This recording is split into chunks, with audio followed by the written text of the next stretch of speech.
Monter sur une estrade et présenter sa thèse de recherche. C'est ce que fait Margot Tonnelier sur le campus d'Alma ce midi. C'était vraiment très difficile pour moi d'arriver avec un discours qui était accessible à tout le monde, mais à la limite maintenant je vais pouvoir mieux expliquer en repas de famille ce que je fais de mes journées.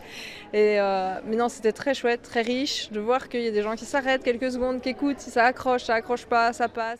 La pratique se nomme Soapbox. En tout, 3 chercheuses parlent de leur thèse, des sujets très variés qui captent l'attention de certains étudiants.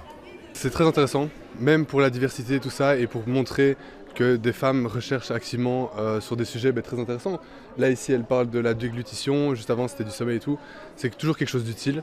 Car le principe du Soapbox, c'est surtout de mettre en avant les chercheuses, de montrer que la recherche scientifique, c'est aussi destiné aux femmes et aux personnes non binaires. On pense souvent à Marie Curie, mais il y a très peu de représentation et on essaie aussi par le biais de Soapbox de montrer que les femmes chercheuses existent. Et on a aussi d'autres biais, on sait qu'il y a moins de bourses qui vont être attribuées à des chercheuses féminines et parce qu'il y a pas mal de limites dans les conceptions et les représentations générales de ce qu'est un scientifique aujourd'hui. Pour casser ces limites, un autre projet s'installe sur le campus.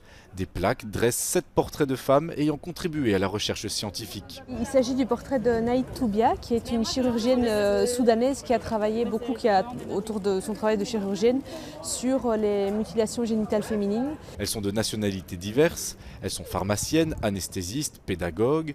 Cette exposition prend place jusqu'à la fin du mois de juin. Le but, faire connaître ces femmes de science, souvent oubliées. C'est parti du constat que beaucoup des tours de recherche qu'on voit ici derrière, qui constituent le campus, sont nommés d'après des noms de personnalités masculines qui sont emblématiques des sciences de la santé. Et donc c'était notre petit clin d'œil aussi de pouvoir mettre en valeur des personnalités féminines qui sont également essentielles dans l'histoire des sciences de la santé. Des prises de parole et une exposition engagée, quelques jours avant le 8 mars, la journée pour le droit des femmes.